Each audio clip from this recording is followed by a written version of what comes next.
Hey, I'm Shaye Wanner, and you are listening to the Casual Cattle Conversations podcast. Whether you are a seasoned rancher or just curious about the cattle world, this podcast dives into the stories, science, and strategies shaping the future of ranching. Let's get started and keep your herd ahead of the herd. Folks, today we are going to be talking about improving pregnancy rates and where producers can start to troubleshoot if they aren't happy with how their cows bred up this year. And so we'll be visiting with Lacey Quail, and she grew up in eastern South Dakota, raising sheep and cattle, and graduated with a degree in animal science from South Dakota State University. Since graduating with both a master's and PhD in physiology of reproduction from Texas A&M, she currently serves as an extension livestock management specialist with North Dakota State University. She's passionate about reproductive management in livestock and enjoys working with producers to prioritize reproductive efficiency in beef herds. So, she's got a lot of value to provide. It's a really practical episode, and with that, I think it's time to visit with Lacey. Grazing without limits and ranching without boundaries. Unlock the full potential of every acre with SenseHub Fence, the smarter way to manage your cattle herd. Cut costs, conserve resources, control grazing across even the toughest terrain with virtual fencing that combines real-time herd data with powerful hands-off precision. Profit, sustainability, and efficiency, all in one system. SenseHub Vents puts smarter grazing at your fingertips, saving you time, effort, and money compared to traditional fencing. Ready to transform your ranch? Learn more at ventsfence.com, and that link is in the show notes. All right, Lacey, welcome to the podcast today, and I'm excited to talk about all things conception rates, so welcome to the show. Thanks. Yeah, I'm looking forward to it. So, to start off, help the listeners get to know you a little better by sharing why you bet on the beef industry. When you asked that question, I thought, I have to think through that a little bit, right? And what things that I really admire about the industry and why I enjoy being in the industry. And I kind of came up with that. I'm not sure there's another industry that involves so many individuals working towards a common goal, right? Raising beef for consumers, but doing that in their own way to provide new perspective, include new people, use unique resources to their environment, seeking out unique markets. So to me, that's pure innovation, right? Is to always be working to carve out space for something that you love and doing that in a way that you love doing while still working collectively towards a common goal. So that's why I bet on the beef industry. Well, awesome. What a great reason to do so. Now, today we're really going to focus on conception rates and helping producers kind of sort through that. If they are happy with them, if they aren't happy with them, what can they kind of look at and explore changing as they kind of get those ultrasound and PG results this late summer and into fall. So I'm curious, what is a good conception rate? Because I think it's easy for us as ranchers sometimes. We, get that number and we can be disappointed. But what is kind of that industry average, or what are people saying counts as good? Because I think it can be so dependent on the person. Yeah, well, I think one thing to maybe provide clarity on before we even walk through this question, but then the rest of the podcast too, is the difference between a conception rate and a pregnancy rate. When we think about a conception rate, everyone's breeding program is different, right? Whether they're utilizing AI, a natural service, or a combination of the two. The difference between a conception and a pregnancy rate. So conception rate is the number of females that become pregnant to a specific insemination. So in operations that use artificial insemination, that's something that could have data on, right? That we could be able to really tease out. If you think about it in a natural service situation, generally that's rarely known, right? Rarely do we know exactly how many females got pregnant to a specific insemination. So that's where kind of the term pregnancy rate comes in. And that's the number of females that really become pregnant in a specific time period. So a lot of times we think about that as, just like you said, right? We ultrasound or PG, and we have a season-long pregnancy rate that we can kind of reflect on. So I'll try my best to tease out and say the specific one, and if we talk about specifics when it comes to rates, right? And so when we think about a season-long pregnancy rate, the North Dakota Farm Business Management team that we have here, their 2024 data had 95% pregnancy rate across the state, right? And so that's something that you're pregnancy rate and then your calving rate might look a little different, right? We typically think about maybe a 2 to 3% loss from pregnancy rate to your calving rate, but that season-long pregnancy rate, 95%. Honestly, if you've got a 60 to 80 day breeding season and you're over 90%, that's something that I think you're doing pretty well, right? If you have maybe a shorter breeding season, you might not expect that 90%. If you have a 30-day breeding season where maybe you AI and then you have 30 days with a cleanup bull, so all females have 2 breeding opportunities, that might be a little bit lower for a season-long pregnancy rate compared to that slightly longer 60 to 80 day window. So hopefully that kind of answers that question, right? I hate to say it depends, but it really does depend on a lot of factors and how many females are cycling, but that 95% for that North Dakota Farm Business Management pamphlet, I think really kind of sums it up pretty well. So 95%, but that was for that 60 to 80 day season. So they aren't listing because it's producers across the whole state, right? So it has multiple different breeding season lengths, but some of the SHAPS data, the Cow Herd Appraisal Program North Dakota had previously, that data showed that like 96% of calves born were born within 63 days. So that 60 to 80 day window is probably pretty accurate for that number. Okay.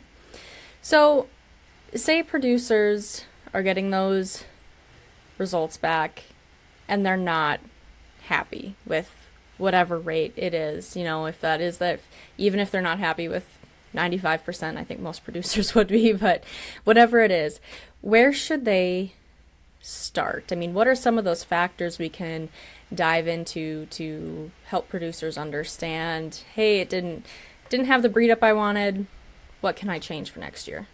Yeah, and I should mention too that if you're below 90% for that 60 to 80 day, that's maybe when you start to think about, should I dive in a little further, right, and investigate a little bit to maybe kind of tease out where some things you might be able to improve upon. But just like you said, right, if you get to the end of the season and you're not happy with your pregnancy rate, that implies that you're able to compare it to another year, right? So whether that's another year on your own operation, whether that's to like the same year, maybe on a neighboring place, right? You have something to compare to. You know what your baseline is.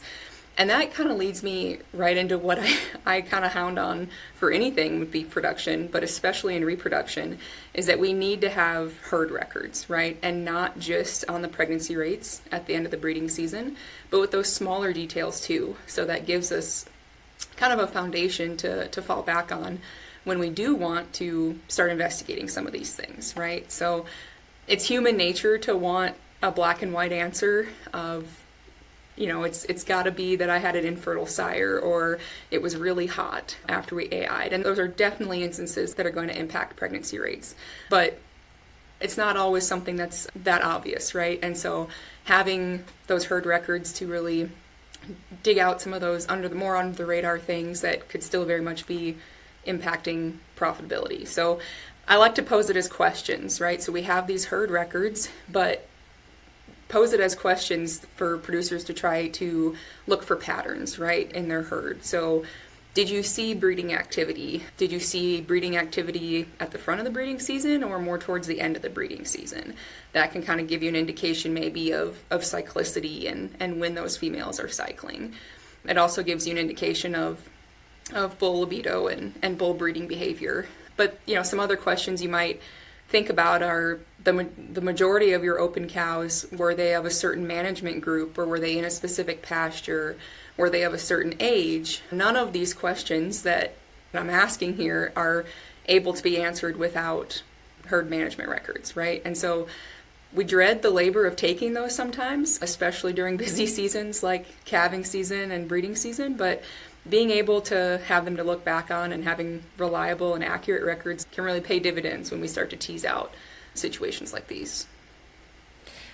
I think that's really important that you brought that up, though, because I know personally I'm someone I don't like to give cows second chances. If they've been open once, that's it, for whatever reason it may be, whether we should have pulled the twin or what have you, right? But other people in my operation are kind of like, well, maybe if it was our fault, we should give her a second chance. Well, last fall, There were a couple cows that were open. They had been open before, and it was like, yeah, absolutely, they should have been gone the first time, but at least we knew we could go back and say, yeah, they were open before, and one of them had a daughter that was open, and it was like, okay, well, that's our sign.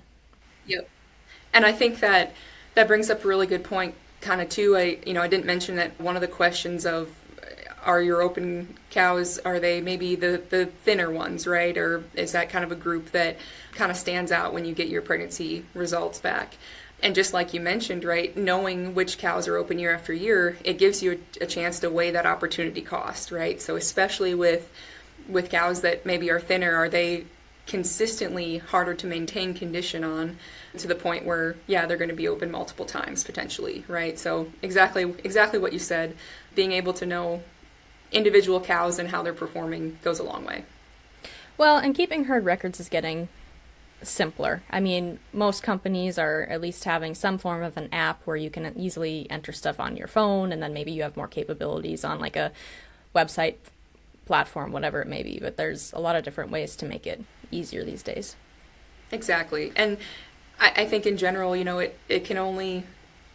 Herd records are something that can be as simple or as complicated as you want it to be, right? And what's important for you to take record on might not be the same as what is important for your neighbor, and that's okay, right? We've all got different goals, and it's more important that we match the records that we're taking to our goal. So I know you brought up some basic things briefly in that conversation, whether that was, was it hot after we AI'd? Was it a bull issue? Were those cows thinner? I mean, fertility has so many factors that tie into it. But when you are working with ranchers and just looking at the industry as a whole, what do you see are some missed opportunities that we can do to improve or kind of maximize our chances for improved fertility in our herds? Sure. Yeah, just like you said, multiple moving parts, right? And I like to think of it as a domino train where you're waiting for that last domino to fall in one room, but the train started in a completely different room, right? And if you're just standing there waiting for that last domino to fall, you have no idea what room that there was a misalignment, right, where something went wrong. So those missed opportunities that you talk about, I think on the bull side, making sure you have a full breeding soundness exam, I think, is something that we're definitely taking advantage of across the industry. But, that's something that should be done on your bull every year and done by a veterinarian. And it's not just a semen analysis, right? So a full breeding soundness exam includes that physical exam of bull body condition. We know that bulls that lose body condition to a point where they're getting thin over the breeding season, their semen quality decreases if they get below a body condition score 4. So having that baseline body condition evaluated, their sight, smell, mobility, how they're able to move around and be sound in doing that, and evaluation of both internal and external reproductive tract. So that's all in addition to the semen analysis, right? So as you can imagine, a bull might have quality semen, but maybe he has impaired vision or impaired mobility that's going to prevent him from successfully breeding females, right? So we're taking something that is a good practice and very much a good practice, but we're taking it one step further to make sure we're evaluating all those things, right? And that breeding soundness exam can expose several issues that we need to be aware of, but one thing it doesn't evaluate is libido. So I think a big missed opportunity sometimes is not taking the time to actually observe breeding behavior in your herds. That's something that can be really critical and should never be a, turn the bulls out and set it and forget it kind of situation, because we want to evaluate our cows cycling, are bulls able to mount cows and have that breeding behavior, right? So evaluating that gives you an opportunity to look at the social dominance that bulls sometimes have, and that can become a big issue, right? If you have a dominant bull that maybe he's infertile or subfertile or just not able to cover the entire herd, but he's preventing other bulls from breeding cows or breeding females, right? And so that can lower pregnancy rate overall when we think about differences in dominance or age across sires. So I think that's one missed opportunity, is just really taking the time to observe breeding behavior on top of having that breeding soundness exam done. I think another missed opportunity would be the maybe the fine tuning of opportunities for stress leading up to and after the breeding season. We think, a lot about the big opportunities, whether that's transportation stress or nutritional stress or heat related stress. And some of those, we can't control heat necessarily, but we can control how far maybe we go to water or what environment those females go into around breeding season to where it's familiar and they're not having to search for a water source. So things like that are just the small details that really kind of add up over time. Another one that I think is important is to match that, like nutritionally match requirements to availability, right? And in North Dakota, especially, depending on when a producer calves, they might reach peak lactation and their highest nutrient requirements during a time where cool season forage is dominant, right? And if the pasture that they're in isn't supplying that, there's going to be a pretty big gap between what's being supplied and what's being required as far as nutrients go and their ability to breed back. So just, like I said, we know the kind of bigger topics, right? Like body condition and fertility, but kind of narrowing in from that 30,000 foot view and narrowing in on some of the nitty gritty details that oftentimes are maybe overlooked or we can tune up a little bit. Okay, well, I like all that, and those are all things that have either been touched on before on podcast episodes or in some of my Rancher Mind events as well for those members. Now, I'm curious, we've talked about just improving that fertility and overall pregnancy rate, maybe if it's a little less than desirable. But what about, well, kind of two questions. What percentage would you say signifies someone having a wreck? And then if someone does have a wreck, should they be starting to look in different places outside of what you just mentioned? Man, the percentage to certify a wreck is a hard question to answer, I think, because 80% for someone might be normal and 80% for someone else might be a wreck, right? So I guess it would probably be easier to answer that in relation to your previous result, right? So maybe not blanket across the industry, but if it's 10% less than what you typically have, probably take a harder look at maybe some of these details and look back on some management, try to find those outliers that or different patterns, right, in those open cows to try to identify maybe what's going on. And then you had mentioned some ways that you might be able to tease out, right, what that might be, the source might be, right? Mm-hmm. So to me, the easiest starting point is to maybe see how widespread it is versus how isolated it is. So I think about that, my mind kind of works in flow charts where do we have open cows in every breeding pasture or are they concentrated to one, right? If it's concentrated to one breeding pasture, did we observe breeding activity? If that answer is yes, we at least know that cows or females are cycling and our bulls are mounting them, and right? And then that we can kind of, the next level to that is, well, did we do a BSE? Do we know the fertility status of that bull, right? So we can kind of take this in steps. The situations where maybe you have open cows in every breeding pasture, that might be something more along the lines of, is it more age related or body condition related?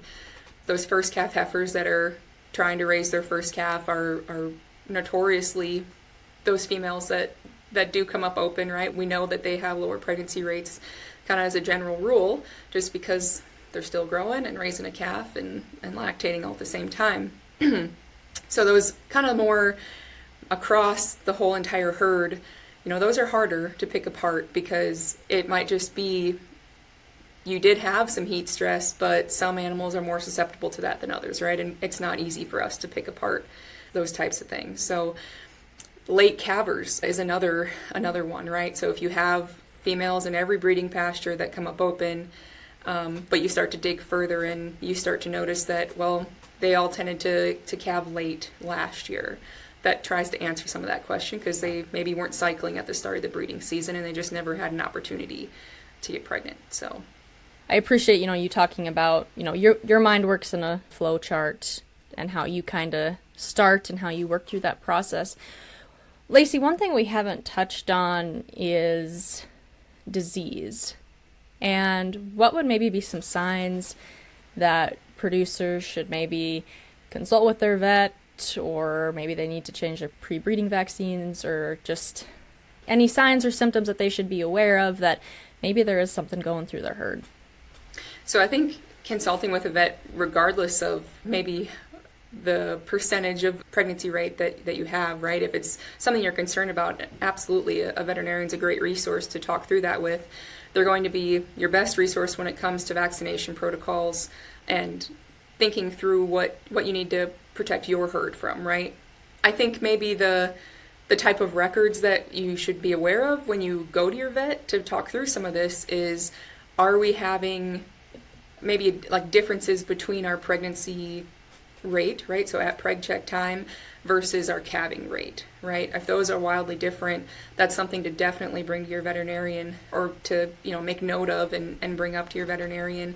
I think another thing to really make note of is if you know of any neighboring cattle that got into your herd, or your herd got into other herds, right? If you know that and know an instance of that, definitely make note of it and bring it to your veterinarian. And that's going to help them be able to serve you in the best way possible too, right? So we can make sure that biosecurity is on the utmost, top notch where it needs to be, and our health programs are where they need to be. So yeah, by all means, your veterinarian's a great resource when it comes to all those things. Whatever your concern is, if it's just a lower pregnancy rate in general or something more specific, definitely head to your veterinarian. Okay. Lacey, is there anything else related to this conversation that you feel is important to highlight today?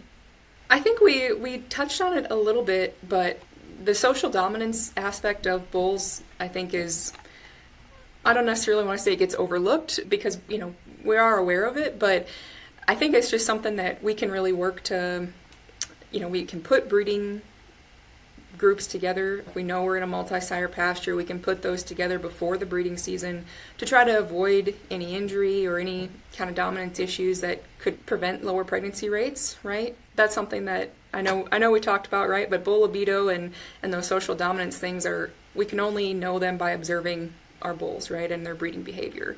So that's something that I think I really want to hit home on, is that just observing your breeding herds really goes a long way.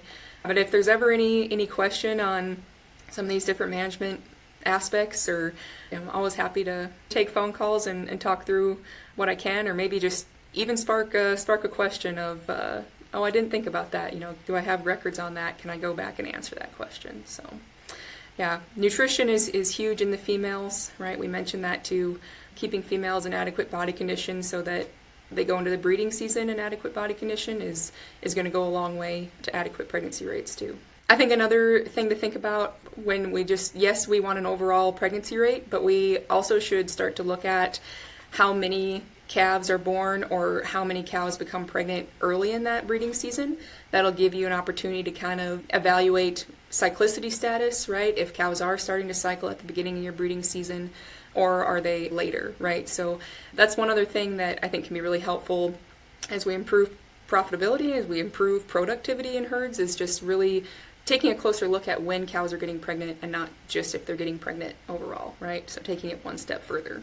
I'm glad you brought up the social dominance aspect. I had Jennifer Kozel on a few months ago, and she highlighted a little bit of that too, so I always appreciate it when multiple guests bring that up. And it does take time to sit and watch and make sure that bulls are doing their job, but I know we've had bulls that don't get along and they'll push the other one off when they're trying to breed, and it completely hurt the bull. We had to pull him out of the pasture one year, and so it's just something to really be cognizant of, like you said. And I think it's one of those things that it's not that your sires are infertile, right? But there's another aspect on the bull side, right? That they are fertile, but there could be still some reasons why, that's impacting pregnancy rates, right? It's not just that he's no good and you need to sell him, right? But maybe work in a different breeding group together, or there's different things to think about that way. But absolutely. Well, Lacey, my final question for you is kind of a big picture question. So if you could start over with your career in the beef industry, what would you do differently? That's a really great question. I was fortunate to have opportunities to work for other producers, both growing up and also during college.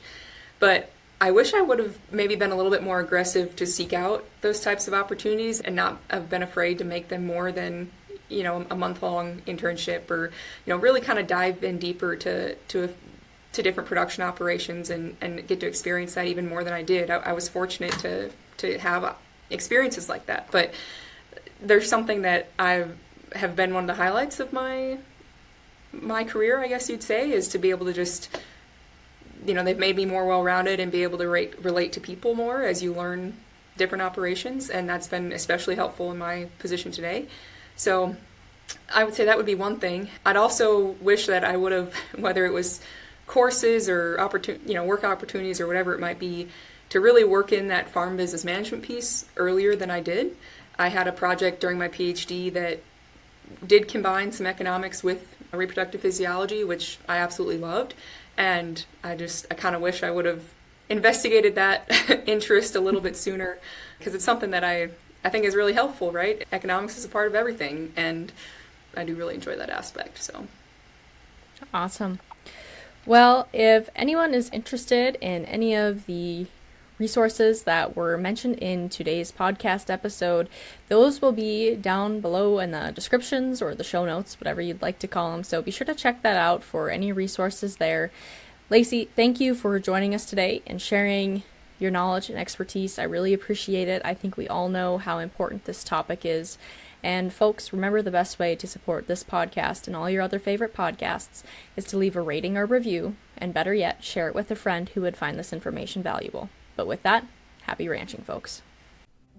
Folks, are you ready for more conversations to push your ranch to the next level and keep you thinking about how you can improve as a ranch manager? If you're thinking, heck yeah, then you need to join my free Facebook group, Rising Ranchers, where you can connect and learn from other ranchers and experts, as well as access additional ranching resources. You can find the direct link in the show notes.